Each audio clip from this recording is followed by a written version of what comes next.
Hi everyone, I'm Shelby and I am so excited to bring you along today.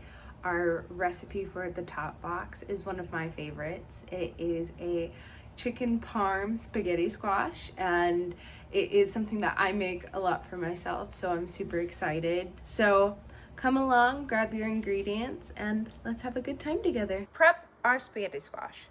So first thing you want to do is take off that sticker if it has it. If not, fantastic. Throw that away. And what you want to use is you want to use a knife.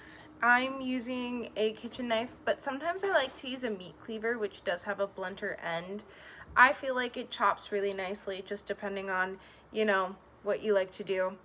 And you're not actually going to chop off the end. You're just going to take it and be very careful of your fingers and all of your appendages, and you're just going to kind of push in and start cutting down the seam. I like to kind of wiggle my way in and keep making sure that your fingers are very much out of the way and kind of shoving your knife tip in and making sure you are making your way across, and just keep sliding up and doing that until we're pretty much all the way around our spaghetti squash. But once you get to the other side, it's a little bit easier.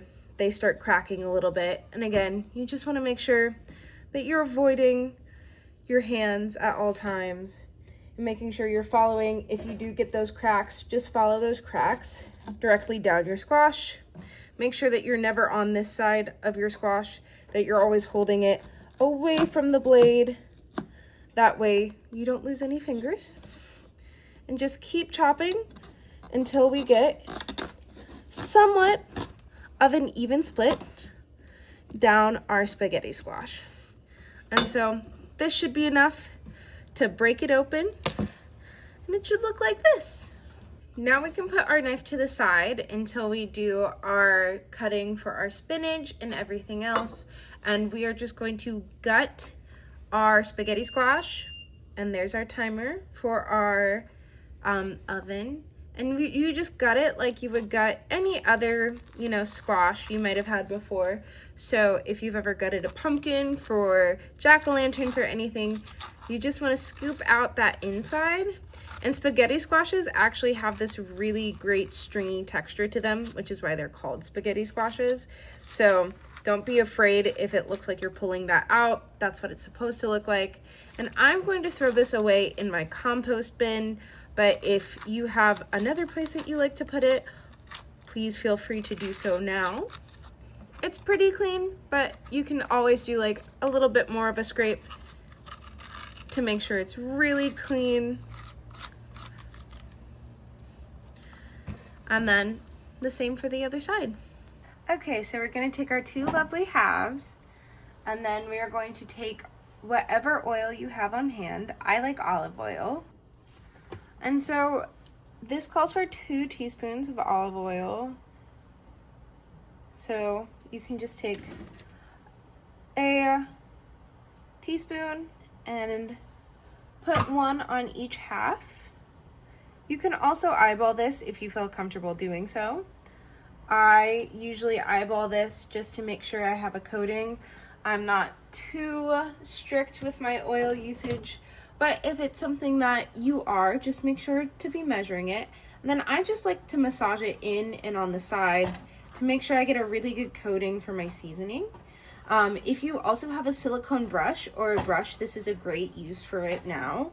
Yeah, just really getting it in on the sides. And it's the perfect opportunity to add seasoning once we olive oil it. So with the power of movie magic, I have just salt, peppered, and garlic powdered my spaghetti squash.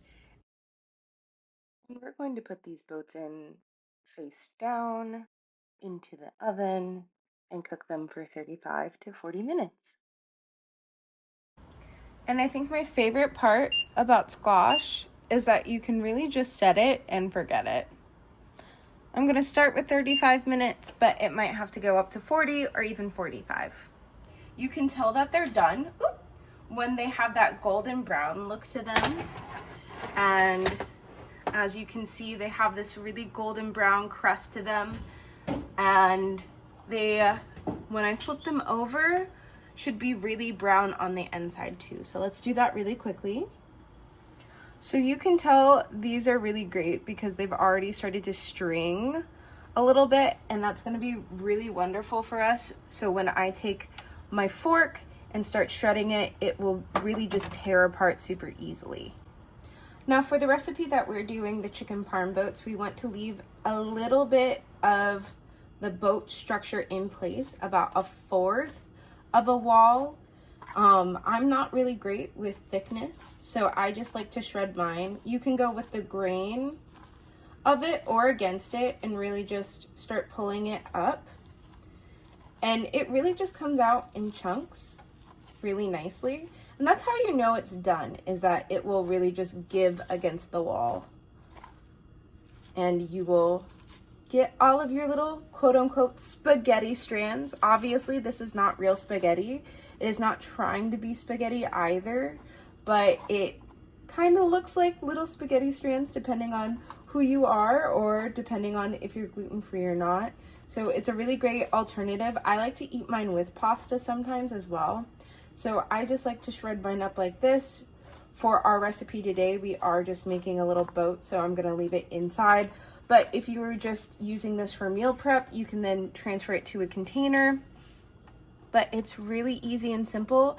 And the best part about this is that you can just continue to cook them until you get a texture you like. So if you like it a little firmer, feel free to cook it a little less. If you like it a little more squishy, feel free to cook it a little bit more.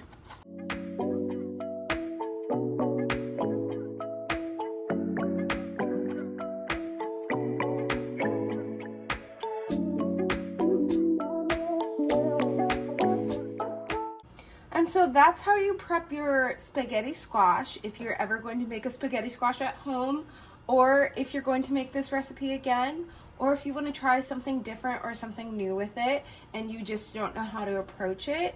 That is your spaghetti squash 101. Thank you guys so much for watching. Hopefully it gave you a really great rundown. And if you also are interested in air frying it, air fryers kind of work like ovens. If you have a vertical air fryer, you can, instead of cutting it horizontally, cut the top off and core it out. I've never done it that way before, but the internet has some really great resources for that as well. The internet is such a wonderful tool that we have, and I'm always for researching things that we don't know about. I'm very passionate about it. So hopefully this was really helpful for you guys. And if you are following along in our recipe, please check out the other video to continue on with our chicken parm boats. See you there.